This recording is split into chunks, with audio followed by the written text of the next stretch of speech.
Make a list of all the things you can do. Get right on those. Discipline yourself for those, both for the results and for the muscle and for the practice, so that when life hands you some big challenges, you'll be ready.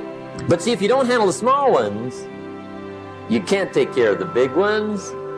Here's the steps. Number one, find out how things work.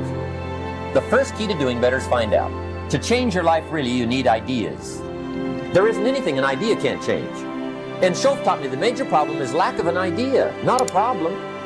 At first, I didn't have any money. I said to Mr. Schoaf, I don't have any money. He said, that's not a problem. Now, see, up until then, I always thought it was. I was confused. He said, no, the problem is lack of an idea on how to create money and wealth. It isn't lack of money, it's lack of ideas. So if you get the ideas, see, you can change anything. Now, to get ideas, you need a constant study of finding out. And they have to all be brought under the organizational structure of long-term collective vision. And in order to do that, you have to be disciplined. And any discipline, technically speaking, is an attempt to bring all those competing short-term impulses under a larger scale and more inclusive framework. You do that, and then, well, that's actually what gives you freedom. If you're going to mess around with very complicated and dangerous matters, you should really put your life together. We also know that the higher your conscientiousness, the lower your neuroticism. Conscientiousness does seem to keep neuroticism in check. And so I would say, and have said this to many people, clean your room, organize your life, get a routine, establish disciplined habits. The next subject is setting goals. Let me show you what turned my life every way but loose. Setting goals. Here's what can easily happen if you don't set goals. It's easy to let life deteriorate into making a living instead of designing a life. And we all have a choice.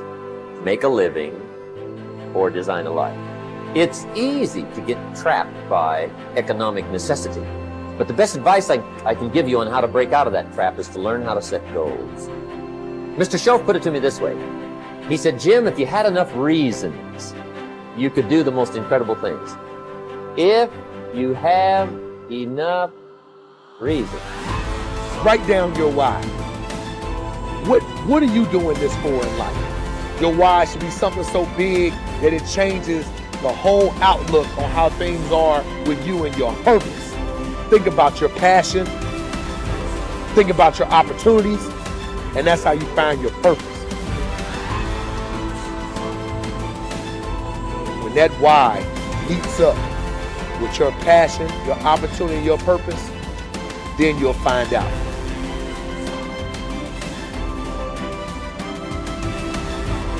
Most of us are standing in a busy street, just letting the opportunities in life pass us by. We're waiting for the perfect situation, the perfect circumstances, the perfect opportunity, the perfect time. There's never going to be a perfect time or the perfect moment. There's never a perfect moment to do something great with your life. Take a look at the clock. That thing ain't stopping for nothing, baby. It's going to keep ticking, keep moving, keep passing you by all the time you're waiting for it to read perfect o'clock. You have to take action now. Whatever that goal is, whatever that dream is that you're holding in your mind, now is the time. Forget all your excuses. Forget all your problems. Not tomorrow, not next week, but right here, right now. Why keep looking around at people that are where you want to be, living the type of life you want to live? Look at that place where they are and say to yourself, now is my time. Now is my moment. Now is your moment. Today is that day. I want you to be terrified of sitting on the sidelines and doing nothing. Waking up in 6 days or 6 weeks or 6 years or 60 years and being no closer to your goal. You've made no progress. That is the nightmare. Do the extra repetition, run the extra mile, go the extra round, make the right choices. Give the full measure. Fight back.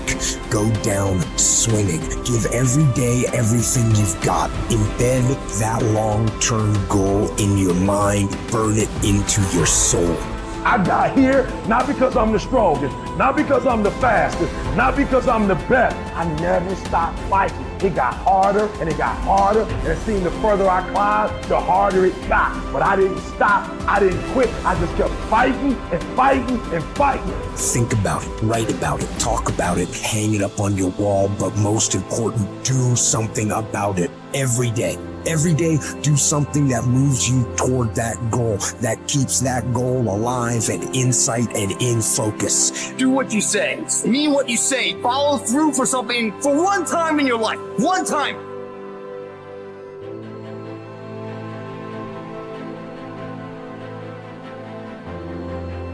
Most people can motivate themselves to do things simply by knowing that those things need to be done. But not me. For me, motivation is this horrible, scary game where I try to make myself do something while I actively avoid doing it.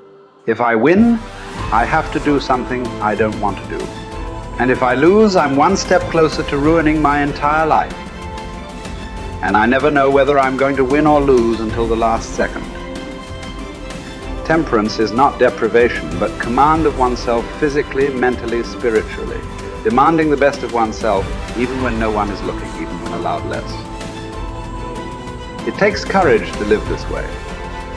Not just because it's hard, but because it sets you apart. The warrior has awareness. We are aware that we are at war, and the war in our minds requires discipline. Not the discipline of a soldier, but the discipline of a warrior. Not the discipline from the outside to tell us what to do and not to do, but the discipline to be ourselves, no matter what. A weak mind must be constantly entertained and stimulated. A strong mind can occupy itself and, more important, be still and vigilant in moments that demand. Without the momentum of a stern discipline, motivation is mostly a momentary, flighty emotion.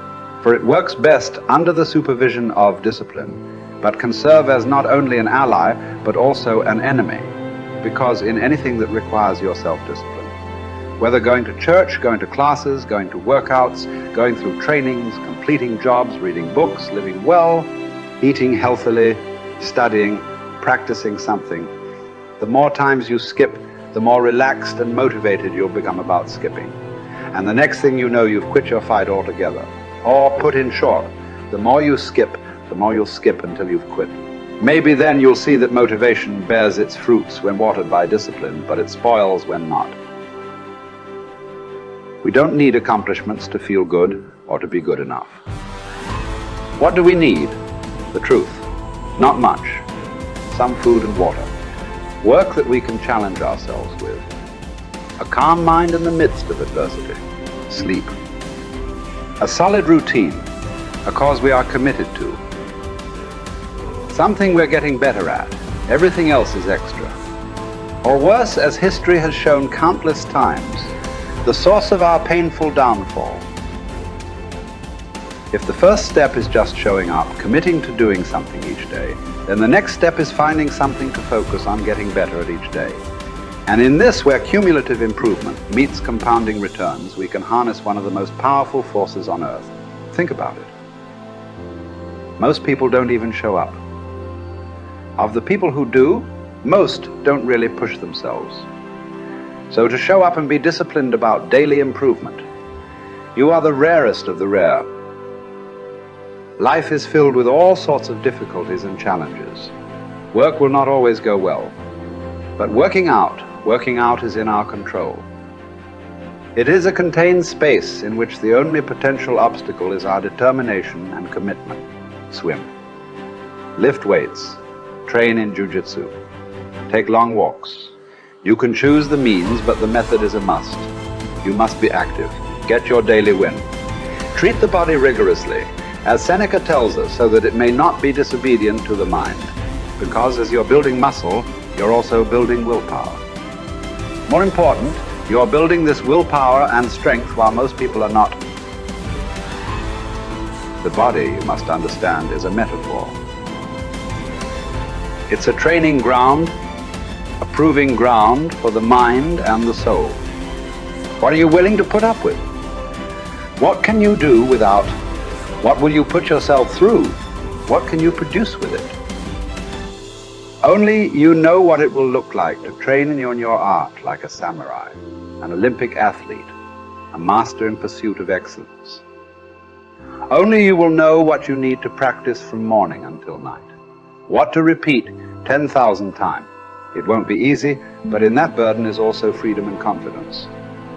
The pleasure of the flow state, the rhythm of second nature, the quiet calmness of knowing that from the practice you'll know exactly what to do when it counts, the pride and the dependability of doing it too.